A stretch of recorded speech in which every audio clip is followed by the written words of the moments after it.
Good morning, Western Slope. I'm your meteorologist, Barrett Benson. We're waiting on that sun to start rising here on the Western Slope, but overall we have a hot and dry week ahead with fall-like conditions in the overnight hours with potential for fire weather this week as we are drying up. We're a little bit chilly here this morning at 50 degrees as we are waking up, and we're going to remain chilly until 9 a.m. around 59 degrees. We're not going to reach 60 degrees until later on this morning, so grab a light jacket as you're headed out the door, but don't bundle up too much because those temperatures are going to get quite hot later on today.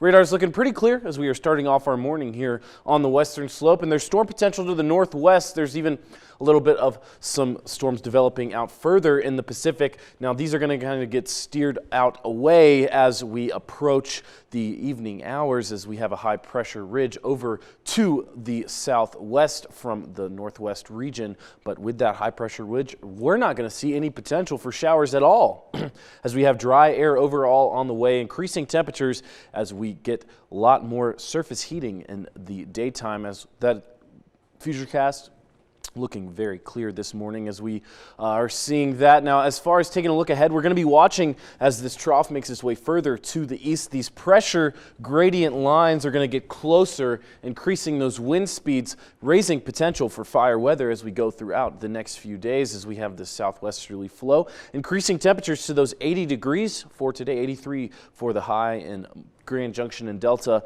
We got upper 70s and lower 80s everywhere else. And then as far as tonight, 40s and 50s for a little bit of a break from the heat as we have decreased cloud coverage in the overnight hours. It's really going to allow all of that surface heating to kind of get neutralized out, leaving us with fall-like conditions in the overnight hours. And then as far as the temperatures for tomorrow, we're warming up. Even warmer temperatures expected for tomorrow than we're going to see today. Pretty sustainable humidity values right now. We're still in those dry, moderate, and severe conditions for that drought monitor, and they're seeing a freeze warning down in Alamosa County. Quite chilly down there. And then as far as those wind gusts, this is what we're going to be monitoring for potential for fire weather as we go throughout the next few days. Increased wind speed helps spread fires, dry air dries out the fuels, and hot temperatures increase that potential, raising those ignition points, getting closer to the point of ignition. So let's talk safety tips.